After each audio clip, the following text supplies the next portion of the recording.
এবার 2025 আইপিএল এ নতুন করে এমএস ধোনির সাথে চুক্তি নবায়ন করবে না চেন্নাই সুপার কিংস, জানা গিয়েছে ফ্র্যাঞ্চাইজি সূত্র থেকে। বিস্তারিত প্রতিবেদনে। চলতি বছরের শেষের থেকে অনুষ্ঠিত হচ্ছে ইন্ডিয়ান প্রিমিয়ার লিগের আইপিএল এর মেগা নিলাম। এর আগে চেন্নাই সুপার কিংসে মহেন্দ্র সিং ধোনির ভবিষ্যৎ নিয়েও তৈরি হয়েছে ধোঁয়াশা।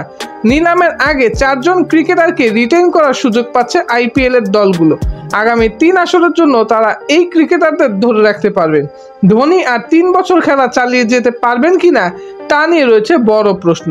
এই কারণে ধোনির মতামত জানতে চেয়েছে ফ্র্যাঞ্চাইজিটি। 3 বছর ধোনি না খেললে তার জন্য একটি জায়গা নষ্ট করার মতো বিলাসিতায় যেতে চায় না চেন্নাই ফ্র্যাঞ্চাইজিটি। ভারতীয় গণমাধ্যমের দাবি অনুযায়ী রিটার্ন ক্রিকেটারের সংখ্যা বাড়লে ধোনিকে আবারও দেখা যেতে পারে চেন্নাইয়ের হয়ে। না হলে হয়তো ধোনিকে আবার নিলাম থেকে কিনে নেওয়ার চেষ্টা করবে ফ্র্যাঞ্চাইজিটি।